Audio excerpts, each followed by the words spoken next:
안녕하세요. 모둠치수입니다. 오늘은 7월 9일이고 어제 기사에서 왜 니오와 리오토, 샤오펑이 하락을 했는가에 대해서 알아보고 간단한 차트 분석까지 해보겠습니다. 키포인트입니다. 중국은 몇몇 회사에 대한 2021년 미국 기업 공개하는 것을 제재했습니다. 니오, 리오터, 샤오펑은 작년에 미국 주식에서 상당히 많이 올랐었죠.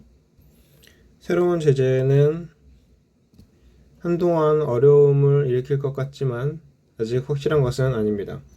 여기 보시는 것은 아주경제인데요. 아주경제에서 기사를 보면 지난달 30일 디드추싱이 미국 뉴욕 증권거래소에 상장을 했고 중국 국가인터넷정보판공실이 국가안보소 데이터 보안 리스크 대비 공공이익 보장 등을 이유로 디디추싱의 네트워크 보안을 심사한다고 했고 아울러서 디디추싱의 신규 가입자 유치도 금지했습니다. 그리고 중국 국가인터넷정보판공실은 모든 앱스토어에서 디디추싱을 삭제하라고 지시했고 불법적으로 개인정보를 수집 사용했다는 혐의를 씌운 거죠. 이에 관한 정보는 지금 인터넷 쳐보면 많이 나오니까 찾아보기로 하고 본문을 계속 읽어보겠습니다. 뉴욕 정시에 기업 공개를 한 후에 중국 정부가 라이딩 헤일리 업체 디디 글로벌에 제재를 가한 후에 미국에 상장된 몇몇 중국 전기차 업체들의 주가가 수요일에 하락했습니다. 지금 이렇게 하락을 했다는 거죠. 어제 중국 정부는 디디와 몇몇 중국 회사의 사이버 보안을 한다고 했고 이는 미국 상장된 회사의 미국에서의 감사와 감시가 자칫 중국 소비자의 정보 보안을 해칠 수 있다는 게 중국 정부 우려인 것으로 보입니다. 이게 단기적인 결과가 사소한 것이 아니고 엄청 큰 건데요. 왜냐면 현재 디디는 새로운 사용자를 허가받을 수 없고 이러면 디디의 성장이 크게 제한되는 것이기 때문입니다. 이 사건이 미국에 상장된 리오토, 니오, 샤오펑에 어떤 영향을 미칠지는 아직 확실하지 않습니다. 기자 생각에 이 세 가지 회사에 엄청난 벌금이나 페널티를 물을 것 같지는 않습니다. 그러나 이 회사들이 미국에서 주식을 발행할 수 없게 된다면 신규 주식을 중요한 자금 조달처가 없어질 것입니다. 어떤 자동차 관련 투자자들도 알고 있듯이 자동차를 만드는데 엄청나게 많은 돈이 필요합니다. 하지만 이렇게 중국 정부에서 압박을 가하고 불확실성이 늘어난다면 앞으로는 그 자금을 모으지 못할지도 모릅니다. 미국 시장에서요. 이게 여기서 우려되는 부분 중에 하나죠. 만약에 이 세 개 회사 주식 중에 어떤 거를 가지고 있다면 관심을 갖고 지켜봐야 합니다. 우리는 이 사건이 이 세 가지 회사의 사업에 어떤 영향을 미칠지 확인해 보기 위해서 2분기 어닝 결과를 기다려야 합니다. 아직 이 세 회사가 어닝 발표를 하지 않았지만 기자가 생각하기로는 8월 중순에 하지 않을까 합니다. 여기까지 읽어보고 현재 알 수 있는 것은 무엇입니까? 불확실성이 팽배해져 있다. 중국 주식에 대해서. 그래서 현재는 투자는 좀 하지 않겠구나라는 것을 느낄 수 있겠죠. 그래서 7월 9일의 니오 주식은 0.96% 하락 장 마감했습니다.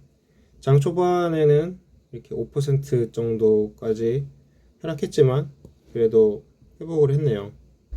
오늘의 봉의 모양은 망치형 양봉하고 비슷하네요. 장중에 매도 세력에 의해서 일시적으로 밀렸지만 다시 매수 세력이 시장을 장악한 형국으로 볼 수 있는 거죠. 어떤 경우에서는 주가 하락의 마지막 국면에서 나타난다고 하는데, 자, 동그라미를 치는 이 부분처럼 주가 하락의 마지막 국면에서 나타나기도 하는데, 이제 제가 볼 때 이 DD 추싱의 사건과 결부시켜 봤을 때 여기 동그라미 치는 부분처럼 하락의 중간에 있지 않나도 생각을 해봅니다. 이 추세대를 그려보면 일단 상승 추세대를 끝내고 이제 하락 추세로 돌아선 거죠. 그렇다면 여기서는 매수가 아니라 매도 관점으로 봐야 하는데, 이 주변 상황을 봤을 때는 이게 5일 이동 평균선이 20일 이동 평균선을 밑으로 가는 데드크로스가 일어날 것 같아요. 이쪽 부분에서. 그리고 60일도 밑으로 내려가지 않을까. 그러면 중기적인 대세 하락으로 보고 잠깐 매수는 보류한다. 그리고 밑에 있는 MACD도 현재 데드크로스가 나왔고요. 오실레이터도 지금 하락 진동으로 들어가 있어요. 그리고 스토캐스틱도 이미 데드크로스가 나와서 하락으로 가고 있기 때문에 지금 전체적으로는 건망으로 봐야지 않을까. 이 현재 같은 하락 추세대에서의 매매 방법은 이렇게 주가가 추세대를 닿을 때마다 매도를 하는 거고, 그렇지만 이제 이 위로 하락 추세대 위로 주가가 올라갔을 때는 매수를 하면 됩니다.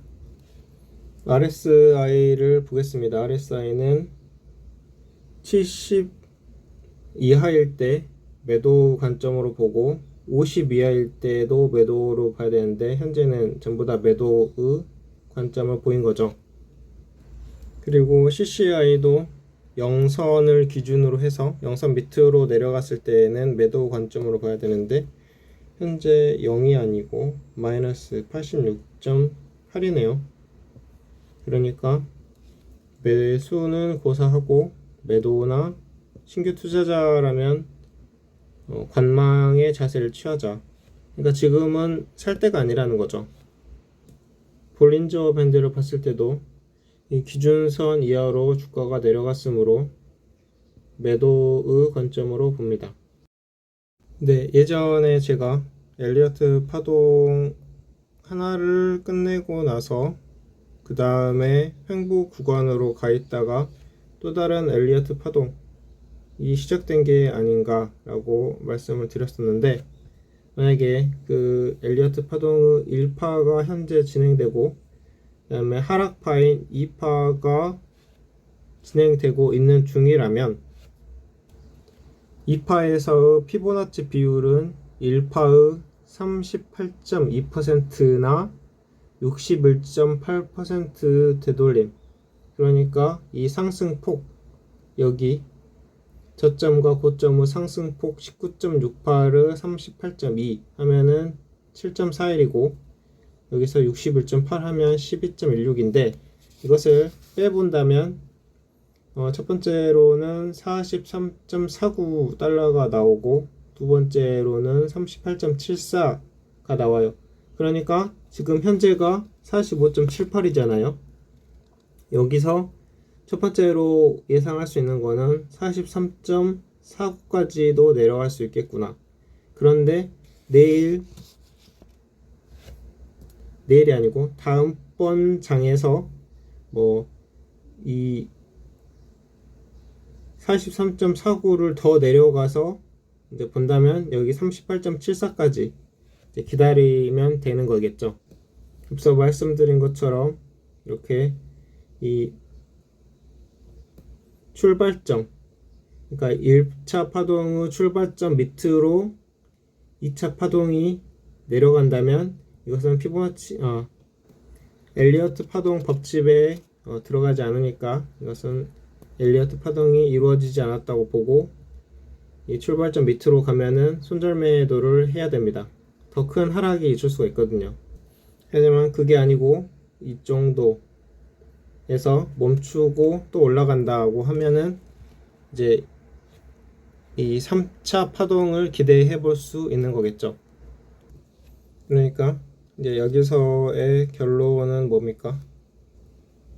1번 상황은 좋지 않다.